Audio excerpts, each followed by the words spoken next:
গ্রামের নাম পেতনিতলা। এর উত্তর পূর্ব প্রান্তে ছিল জোলার বসতি। তার আসল নাম কিন্তু জোলা নয়, তার আসল নাম ছিল ফজা মিয়া। বুদ্ধিজ্ঞান কম থাকায় গ্রামের সকলেই তাকে জোলা বলে ডাকত। কিন্তু সে বোকাশোকা হলেও ছিল সাহসী, সত্যবাদী। জোলার মামা বাড়ি ছিল 2 গ্রাম পার হয়ে ফাঁসিতলা গ্রামে।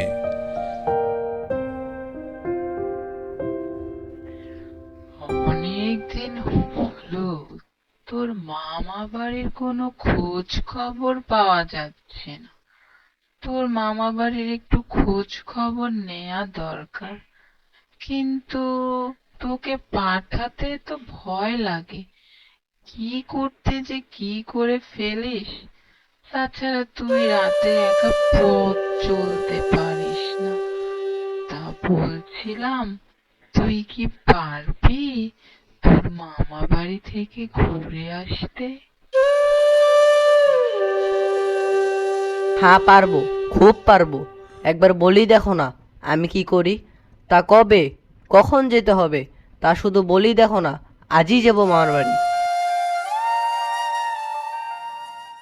ভেবেচিন্তে জোলার মা জোলাকে বলল সকালবেলা যেতে, আর যাবার সময় 20 টাকা দিয়ে বাজার থেকে কিছু নিয়ে যেতে।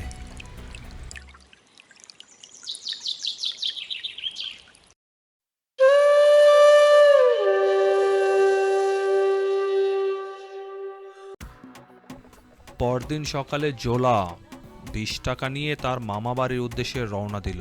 যাবার পথে হাটে এই প্রান্তে থেকে ওই প্রান্তে ঘুরতে লাগলো কিছু মিছু কেনার জন্য, আর দোকানে গিয়ে বলতে লাগলো, ওহে ভাই, আপনার দোকানে কি কিসুমিসু হবে? আমাকে কয়েক টাকার কিসুমিসু দেন তো। যাও যাও মিয়া, কি আবল তাবল বকছো? যাও এখান থেকে যাও। কিসু মিশু, এটা আবার কি? যাও এখান থেকে যাও।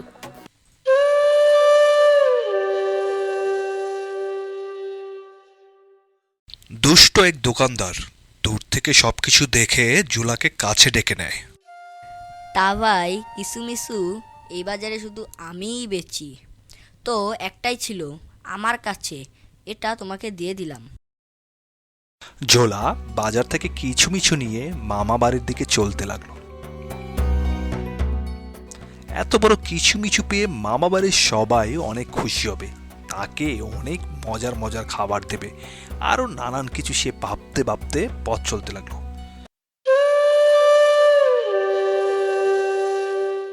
কিছু দূর চলার পর জোলার পেটে মোচড় মেরে ওঠে, আর সাথে সাথে সে ঝোপের আড়ালে পটি করতে বসে।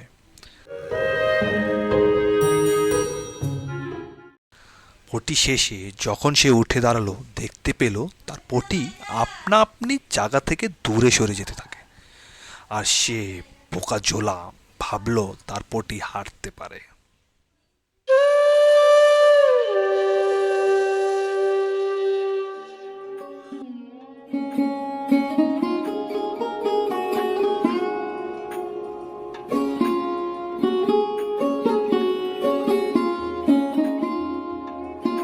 সাত পাঁচ ভেবে বোকা জোলা কিছু দূর পর আবার পথ চলতে লাগলো।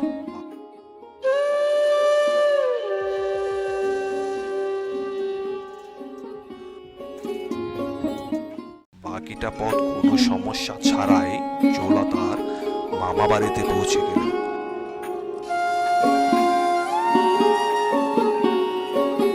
জোলার ডাকাডাকিতে যখন তার মামা বাইরে আসলো, তখন তার হাতের কচু দেখে তার মামা অনেক খুশির পরিবর্তে বিরক্ত হলো।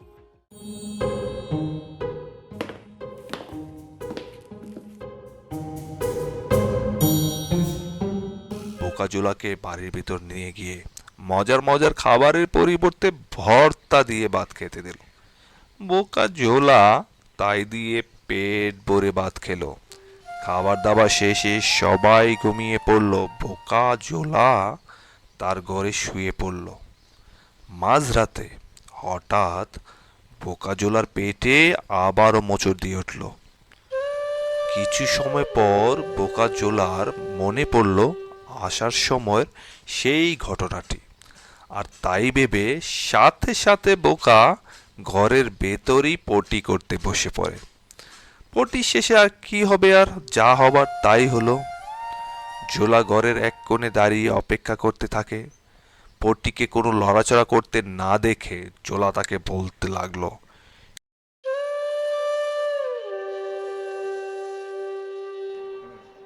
কিরে ভাই, কি হলো তোর?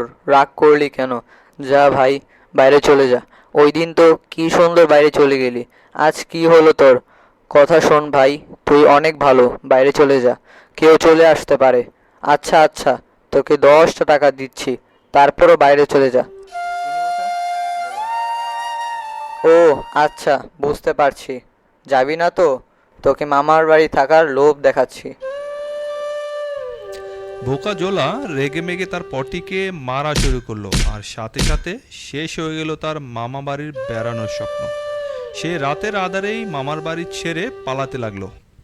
এই ছিল আমাদের গল্পটি। ভালো লাগলে অবশ্যই সাবস্ক্রাইব করবেন, আর পরবর্তী গল্প দেখার জন্য আমন্ত্রণ রইল।